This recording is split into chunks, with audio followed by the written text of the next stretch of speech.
Bismillahirrahmanirrahim. Assalamualaikum warahmatullahi wabarakatuh. Baik, pada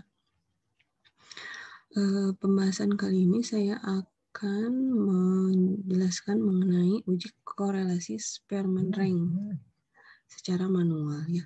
Jadi kalau yang minggu lalu itu uji korelasinya itu product moment, yang ini Spearman rank. Jadi bedanya kalau uji korelasi product moment itu dilakukan untuk data yang parametrik ya, jadi dia berdistribusi normal. Kalau Spearman rank itu digunakan untuk data yang tidak berdistribusi normal. Baik, uji korelasi Spearman rank ini dia terdiri dari beberapa langkah. Jadi ada 4 langkah. Yang pertama itu membuat hipotesis. Yang kedua menghitung ranking atau dilamakan dengan D kuadrat. Yang ketiga menghitung LS hitung dan menentukan LS stabil. Kemudian yang keempat membandingkan LS hitung dan LS stabil, kemudian membuat kesimpulan.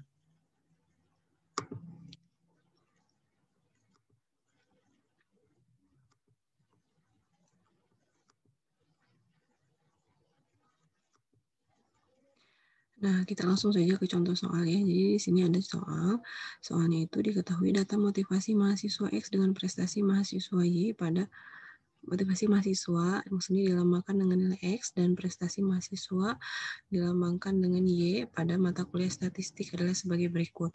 Jadi di sini ada 10 mahasiswa di mana dinilai dari motivasinya, nilai 10 mahasiswa itu yang ada di tabel sebelah atas ini ya.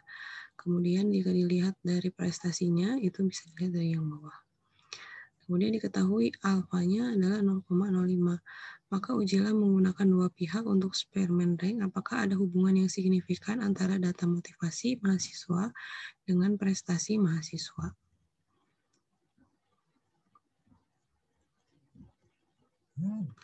Nah, penyelesaian yang pertama itu seperti langkah yang tadi sudah disebutkan sebelumnya. Jadi kita pertama membuat hipotesis dulu ya. Jadi kalau H0 berbanding R itu sama dengan 0, maka tidak ada hubungan yang signifikan antara motivasi mahasiswa dengan prestasi mahasiswa. Kalau H1 berbanding R tidak sama dengan 0, maka ada hubungan yang signifikan antara motivasi mahasiswa dengan prestasi mahasiswa. Nah, saya ulangi kembali, jadi membuat hipotesis itu yang pertama, jika H0 sama dengan R sama dengan 0, maka tidak ada hubungan yang signifikan antara motivasi mahasiswa dengan prestasi mahasiswa. Kemudian yang kedua, jika H1 sama dengan R tidak sama dengan 0, maka ada hubungan yang signifikan antara motivasi mahasiswa dengan prestasi mahasiswa. Kemudian langkah yang kedua adalah membuat ranking. Di sini sudah diurutkan, jadi mahasiswa ya dari mahasiswa pertama sampai mahasiswa ke-10. Kemudian kolom selanjutnya adalah nilai motivasi dari mahasiswa yang pertama sampai mahasiswa yang ke-10. Kemudian di kolom yang ketiga kita buat ranking, jadi kita urutkan nilai motivasi mahasiswa dari ranking yang pertama sampai ranking yang 10. Berarti di sini kita bisa lihat ya ranking yang pertama itu ini yang nilainya 95. Kemudian ranking yang kedua ini yang nilainya 92, ranking yang ketiga yang nilainya 90, dan seterusnya. Ya. Nah, ini cukup mudah karena tidak ada mahasiswa yang nilainya sama untuk masing-masing ranking. Nah, kemudian kita urutkan juga nilai prestasi mahasiswa. Ya, kita tuliskan di sini, jadi mahasiswa A sampai J itu nilai prestasinya berapa, dan kemudian kita tentukan rankingnya. Di sini ranking 1 itu hanya satu orang, yaitu mahasiswa D dengan nilai prestasi 90. Nah, tetapi yang yang menempati ranking kedua di sini ada dua orang, yaitu mahasiswa E dan mahasiswa F ya.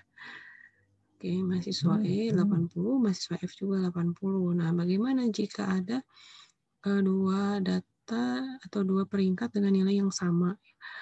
Maka kita buat saja mahasiswa E dan F ini dia berada di ranking 2,5 ya, dua-duanya. Oke, Karena dia kan ini ranking 2, dua-duanya, tapi karena ada 2 orang, maka kita sebut dia ranking 2,5. Tetapi otomatis berarti tidak ada ranking ketiga, ya, karena ini 2 orang dengan nilai yang sama. Nah, berarti kita tinggal nyari ranking di bawahnya, ya. Setelah 3 berarti ranking keempat, ya. Ranking keempat di sini berarti 70, nilai 70. Nah, kemudian ranking kelima itu sama, itu ada 2 orang dengan nilai yang sama, ya, sama-sama nilainya yaitu 65. Nah, berarti rankingnya itu tadi kita buat seperti ranking 2, ya, berarti dia rankingnya 5,5 dua-duanya.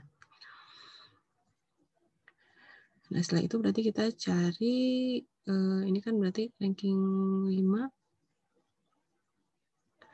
dan ranking 5, ya. Ranking 5 dua-duanya kita buat ranking 5 dan 6, keduanya kita buat 5,5. Nah, kemudian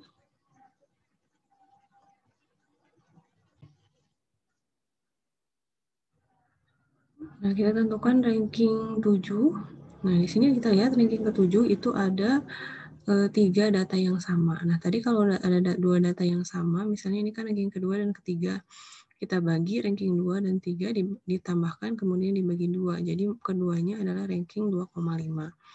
Nah, kemudian untuk ranking tadi ada 2 data yang sama di ranking ke-5 dan ke-6. Kita tambahkan 5 tambah 6 dibagi 2 berarti keduanya menjadi ranking 5,5. Nah, lalu bagaimana jika ada 3 data yang sama? Ini. Nah, ini kan berarti harusnya ketiga data ini kan ranking ke-7, 8, dan 9, ya.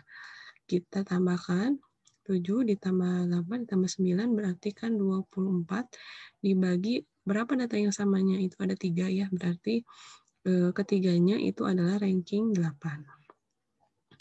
Nah, setelah itu kita tentukan D, ya.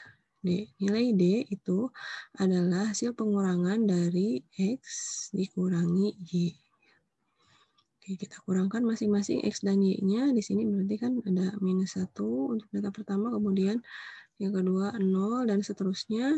Untuk mahasiswa J itu D-nya nilainya adalah -6. Nah, setelah itu kemudian kita tentukan D kuadrat. D kuadrat tinggal mengkuadratkan nilai D-nya di kolom sebelumnya, ya. Berarti yang ini -1 kuadrat menjadi 1, 0 menjadi 0, dan seterusnya. Kemudian kita jumlahkan sigma D kuadrat sama dengan 158. Ini langkah kedua, ya. Yang kedua yaitu menghitung ranking. Kemudian setelah itu kita berlanjut ke langkah yang ketiga. Langkah yang ketiga itu menghitung RS hitung dan menentukan RS tabel. RS hitungnya digunakan dihitung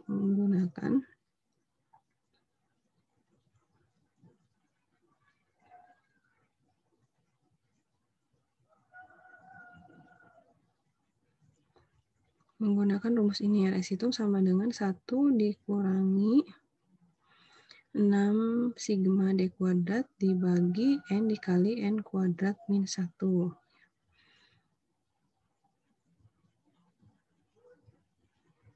Nah, kita masukkan, tadi kan sigma D kuadratnya 158, kemudian N jumlah datanya itu 10. Didapat RS hitungnya itu adalah 0,04. Kemudian setelah itu kita tentukan dengan RS tabel.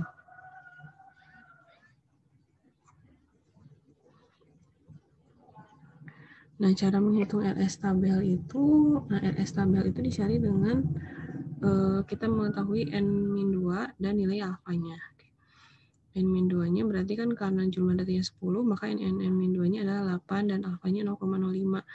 Nah, maka nanti kita bisa cari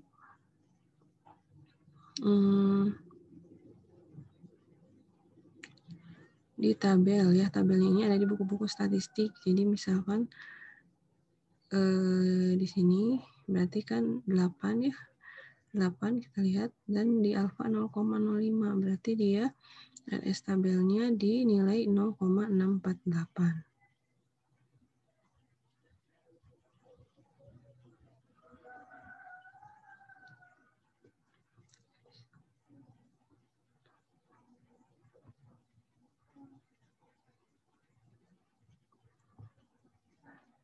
Maaf ya.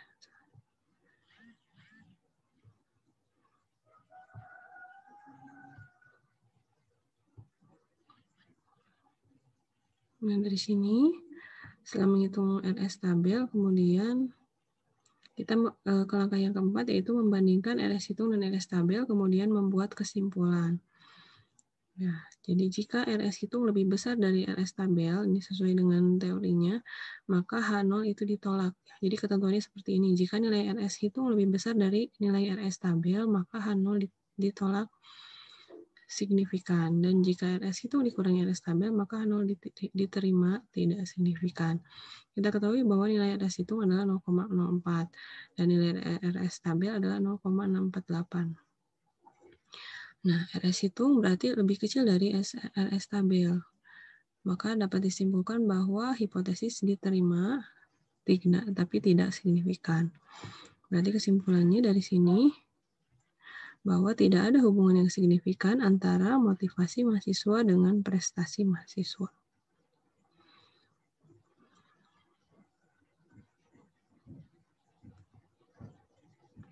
Jadi kedua variabel tadi yang X dengan Y, dari sini bisa disimpulkan bahwa tidak berhubungan ya, antara prestasi dengan motivasi kalau dilihat dari nilai yang tadi.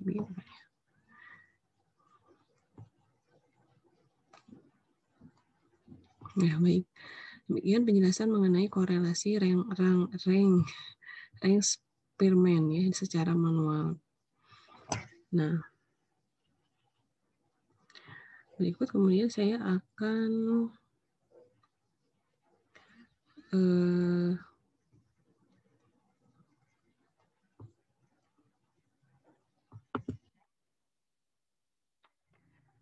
saya akan menjelaskan satu cara lagi untuk menentukan korelasi rank Spearman ini ya. Rank Spearman atau bisa juga disebut dengan RHO ya. Nah, ini di sini ada contoh lagi, contoh data di sini seorang peneliti ingin mengetahui hubungan antara intelijensi atau IQ dengan indeks prestasi kumulatif pada sejumlah sampel penelitian, di mana datanya ditampilkan dalam tabel berikut ya. Jadi sama ini seperti contoh yang tadi, ada 10 mahasiswa dengan IQ dan IPK. Ya. Nah, kemudian tadi yang pertama kalau berdasarkan yang tadi saya jelaskan, kita kan tentukan dulu hipotesisnya. Jadi H0 itu tadi tidak terdapat hubungan antara intelijensi dengan indeks prestasi kumulatif, dan H1 terdapat hubungan antara intelijensi dengan indeks prestasi kumulatif.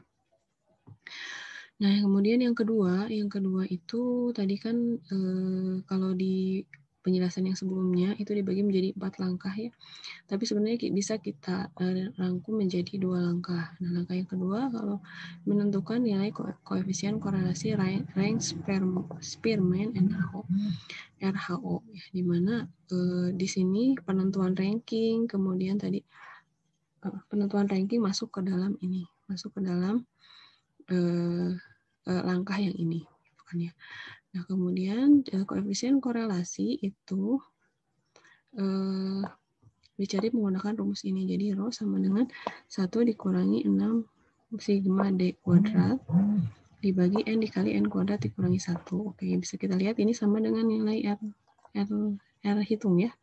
Koefisien korelasi ini, cara mencarinya. Di mana D itu adalah selisih antara ranking kelompok 1 dan kelompok 2. Tadi ya, X dikurangi Y. Dan N adalah banyaknya data. Maka kita urutkan seperti tadi ya. Jadi ini jumlah mahasiswanya, kemudian ini nilai IQ, dan ini nilai IPK. Kemudian kita tentukan ranking untuk IQ. Berarti kan ranking pertamanya di sini di IQ 125. Kemudian keduanya di 121. Ketiganya di 120, keempat di 118, Nah, ranking 5 ada 2 ya di 114 nih. Berarti tadi ini jadi 5,5 dan 5,5. Seterusnya ranking 7, 8 dan 9 hanya 1. Nah, kalau di ranking yang Y itu nilai yang kembar ada di IPK 3,21. Berarti masing-masing itu ranking ke 6,5. Setelah itu sama dengan tadi kita tentukan D-nya. Ranknya jadi itu X dikurangi Y ya, kemudian D kuadrat dan didapat sigma D sigma D kuadratnya adalah 95. Nah, jika misalnya tidak ada nilai yang kembar, maka kita tinggal menghitung koefisien korelasi RHO-nya seperti ini ya, sama dengan 0,42. Tetapi jika ada nilai yang kembar, maka digunakan rumus yang ini. Jadi koefisien korelasi sama dengan sigma X kuadrat ditambah sigma Y kuadrat dikurangi sigma DI kuadrat dibagi 2 akar sigma X kuadrat dikali sigma Y kuadrat. Nah, cara menghitung sigma X kuadrat itu dengan mengurangi N pangkat 3 dikurangi N dibagi 12 dikurangi sigma TX ya. Nah, sigma TX-nya kita belum tahu. Sigma TX-nya kita cari dulu. Ini khas untuk yang data ada kembarnya ya. Sigma TX sama dengan T pangkat 3 dikurangi T dibagi 12. Di mana T ini adalah jumlah data yang kembar ya. Untuk ranking X. Berarti kan di situ ada 2 ya, 2 data yang kembar. Sehingga didapat sigma TX-nya adalah 0,5. Nah, untuk sigma X kuadrat, karena sudah ada sigma TX, maka tinggal kita masukkan. Di sini N adalah jumlah data ya. Maka didapat sigma X kuadratnya adalah 82. Kemudian sigma Y kuadrat itu juga harus mencari dulu sigma TI ya. Jadi mencarinya dengan mengurangi N pangkat 3 dikurangi N dibagi 12 dikurangi sigma TY. Sigma TY-nya nah tadi sama nilai yang kembarnya itu kan ada 2 ya. Nah berarti didapat sigma TY-nya sebesar 0,5. Dan sigma Y kuadratnya itu 82 sama dengan sigma X kuadrat. Kalau kita masukkan ke rumus yang tadi, koefisien korelasi yang ini, maka didapat, dimasukkan nilainya, didapat koefisien korelasinya adalah 0,421. Nah, setelah itu kita menentukan T hitung. T hitungnya berarti dicari dengan menggunakan rumus ini, rho dikali akar N dikurangi 2 dibagi akar 1 dikurangi rho kuadrat. Rho-nya tadi dapat ini 0,421, akar N-nya itu jumlah data yaitu 10 dikurangi 2 dibagi akar 1 dikurangi 0,421 kuadrat. Didapat nilai T hitungnya adalah 1,131. Nah, kemudian kita menentukan nilai T tabel.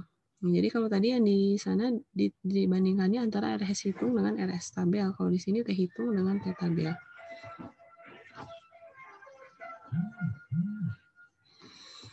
Nah, dengan signifikansi 0,05 atau alfa 5% dan derajat kebebasan tadi ya, derajat kebebasan adalah N-2. Maka nilai T tabel untuk alfa 0,05 dan derajat kebebasan 8 itu adalah sebesar 2,31. Ini kita bisa lihat di sini ya, ini derajat kebebasannya misalnya 8, alfanya 5%, maka 2,31 itu adalah nilai dari T tabel. Maka jika dibandingkan T hitung lebih kecil dari T tabel, maka H0 itu diterima. Maka dapat disimpulkan bahwa tidak terdapat hubungan korelasi antara IQ dengan IPK. Nah, data yang tadi, kalau misalnya kita masukkan ke sini, juga nanti hasilnya akan tetap sama ya. Jadi misalnya ada 2 alternatif untuk menghitung korelasi rank Spearman ini. Ya, demikian saya rasa penjelasan mengenai korelasi rank Spearman ini. Jika misalnya ada yang ingin ditanyakan, boleh silakan bisa japri via grup WA atau nanti saya akan buka diskusi di LMS ya. Sementara soal latihan untuk rank Spearman ini akan dibagikan menyusul. Dan ini adalah materi terakhir sebelum UAS ya. Satu pertemuan lagi akan digunakan untuk pengayaan SPSS untuk menghitung korelasi, koefisien korelasi. Tapi yang kemungkinan besar akan masuk ke dalam materi UAS itu hanya perhitungan manualnya saja.